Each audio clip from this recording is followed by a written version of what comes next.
आयजा,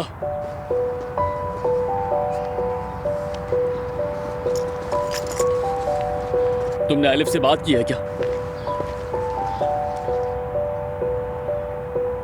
आयजा, देखो मेरी जान, मुझे कुछ बातें क्लियर करनी थी।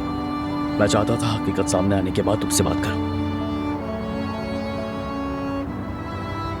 महमद और वो दोनों मिलकर झूठ बोल रहे हैं, हम लोगों को धोखा देने की कोशिश कर रहे हैं। इसीलिए तुम पहाड़ों वाले घर गए थे? इसीलिए तुमने मुझसे कहा कि तुम पोलातली जा रहे हो? असल में तुम कहीं और जा रहे थे, उस बच्चे को ढूंढने के लिए। मैं उस बच्चे का सुराग ढूंढने नहीं गया था, मैं महमद का झूठ बेनकाब करने के लिए गया था। तो बताओ फिर क्या हुआ? क्या तुम उसके झूठ का कोई सबूत ढूंढ सके? नहीं, फिलहाल नहीं, मगर मुझे यकीन है वो झूठ बोल रहा है। इतना बड़ा झूठ कोई कैसे बोल सकता है उमर, जरा समझाओ।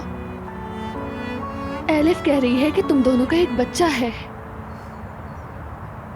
आयजा, तुम महमद को जानती हो, उसके पास हमेशा मुतबादिल मंसूबा होता है।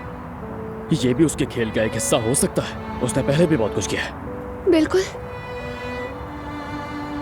महमद ने कई बार साजिशें की हैं, मगर तुम उमर, तुम कभी मुझसे इतना दूर नहीं हुए जितना अब हो गए। ऐसा मत कहो यार, मैं हमेशा तुम्हारे साथ हूं मेरी जान। आज नहीं थे, आज मेरे सामने एलिफ थी। उसने मुझे वो बातें बताई जो मुझे कभी मालूम नहीं थी, वो बातें जो तुमने मुझे नहीं बताई। आयजा, बात सुनो, मैं ये अगर तुम्हें यकीन होता, अगर तुम्हारे जहन में कोई सवाल ना होता तो तुम मुझसे मदद मांगते, मगर ऐसा नहीं किया।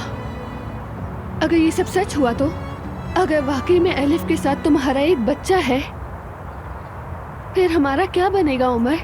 कुछ नहीं है ऐसा।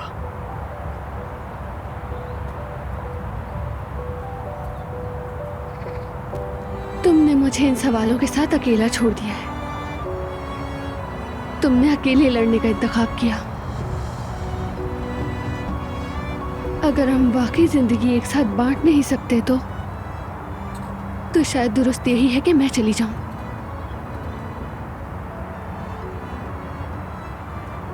आयजा, आयजा,